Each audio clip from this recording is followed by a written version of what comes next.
అందరికీ నమస్కారం.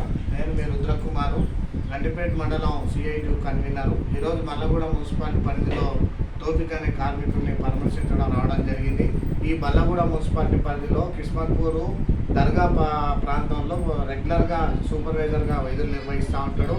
మొన్న అకస్మాత్తుగా రోడ్డు మధ్యలో చెత్త బండ్లు పోవడం కోసం ఒక 2 వీలర్ అడ్డం ఉంటే ఆ ఆటోలో ఆ 2 వీలర్ వేసి పక్కకు జరపడం కోసం చేస్తున్న సందర్భంలో విధుల్లో ఉన్నాడు.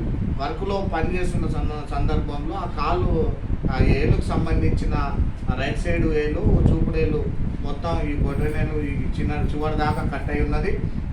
హాస్పిటల్లో ట్రీట్మెంట్ అయ్యి దాదాపు 36,000 రూపాయలు అయింది. రేపు మళ్ళీ రమ్మని చెప్పడం జరిగింది. కానీ మేము అధికారులకు కానీ, స్థానిక మేయర్ కానీ, కమిషనర్ కానీ, లేదా వర్క్ ఇన్స్పెక్టర్ కానీ చెప్పడం ఏంటంటే, మున్సిపాలిటీ ఏర్పడి 2 సంవత్సరాల కాలం అవుతుంది. ఇప్పటికీ 30 సార్లు మెమరాండాలు ఇచ్చినాం. కమిషనర్లు వస్తూ ఉన్నారు, మారుతూ ఉన్నారు. ఎన్నికలు వస్తూ ఉన్నాయి, పోతూ ఉన్నాయి.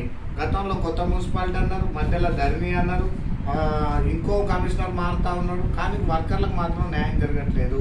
ఉదాహరణకు ఈ మధ్యకాలంలో ఐదర్శ కోట్లో కార్మికురాలికి రోడ్డు మీద జాడు కొడుతుంటే దెబ్బతాకి ఆమె 80,000 రూపాయలు దాకా పెట్టుకున్నది.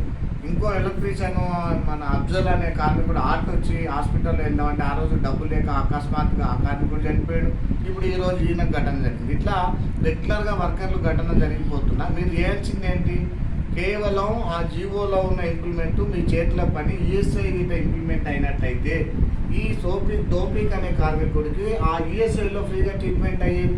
మీరు ఇచ్చే జీతం 12,000 రూపాయలు. ఆ 12,000 రూపాయల్లో ESI PF కట్ అయ్యి 10,400 లోపు వస్తుంది. ఆ 10,400 కుటుంబం గడవలేని పరిస్థితి. ఈరోజు 40,000 రూపాయలు అయింది, రేపు మళ్ళీ ఎంత అవుతుందో తెలియదు. కాబట్టి ESI అనేది ఎందుకు చేయట్లేదు?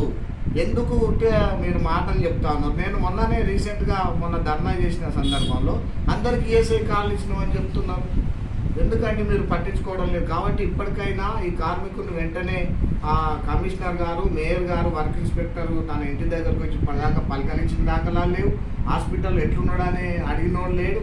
కానీ వెంటనే రావాలి, వచ్చి ఆ ట్రీట్మెంట్ అయిన ఖర్చు మొత్తం మనం దగ్గరుండి కమిషనర్గా ఏదో రూపకంగా ఆ కుటుంబానికి, ఆ కార్మికుడికి చెందించేటట్టు చూడాలి. వెంటనే ESI కార్డులు వెంటనే అందరికీ రెగ్యులర్గా అయ్యేటట్టు చేసి ఇవ్వాలి.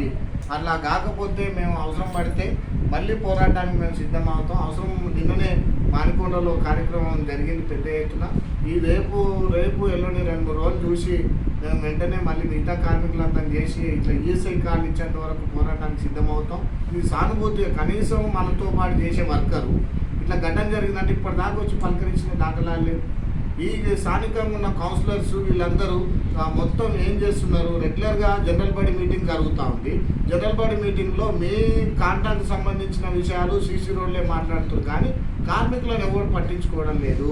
ఎన్నికలు ఉన్నప్పుడు మాత్రమే మాట్లాడుతున్నారు. కార్మికులు ఓట్లు వేయలేరా? కార్మికులు పనిచేస్తలేరా?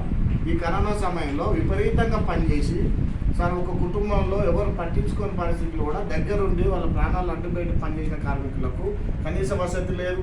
మేము ప్రధానంగా ESI PF వెంటనే చేయాలి, ఇన్సూరెన్స్ సౌకర్యం కూడా వెంటనే కల్పించాలని డిమాండ్ చేస్తున్నాం. కాబట్టి కార్మికులు మేయర్ గారు దగ్గరుండి వచ్చి పరామర్శించి ఈ కుటుంబానికి న్యాయం చేయాలని చెప్పి మేము విజ్ఞప్తి చేస్తున్నాం.